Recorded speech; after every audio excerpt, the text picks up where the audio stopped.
July 21st, 1994.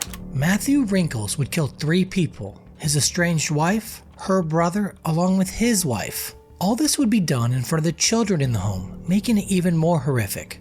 We'll be exploring the life and death of Matthew Eric Wrinkles. Welcome to Chasing Killers, where we profile the men and women on death row in the United States. Let's get into it. Matthew Wrinkles was born in Evansville, Indiana on January 3, 1960, a city situated on the banks of the Ohio River and Indiana's third largest city.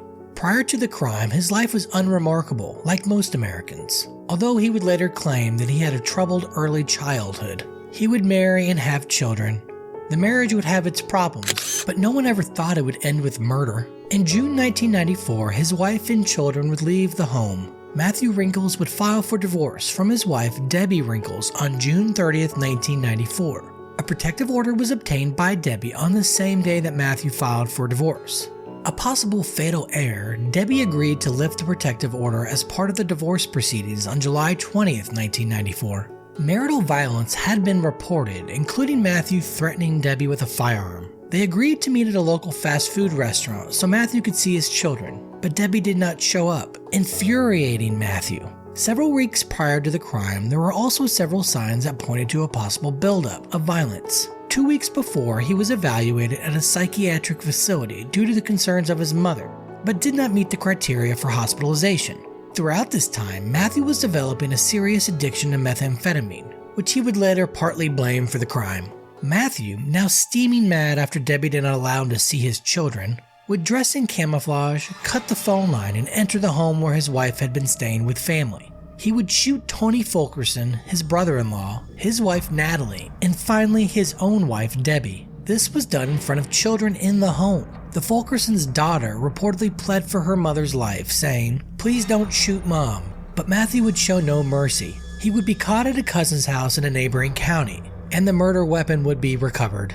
Murder charges would be filed the same day. There was no question in the minds of investigators who committed this heinous crime. Prosecutors filed a notice to seek the death penalty on July 28, 1994. 10 months later, the trial would commence. It would take place from May 15th to 19th, 1995. Wrinkles claimed that his ex-wife pointed a gun at him first. During the trial, Wrinkles would say, "I feel like Caesar on the steps of the Senate. I made out to be this bad guy because of women's rights and all this stuff. When it comes down to it, I'll give my own version of what exactly transpired."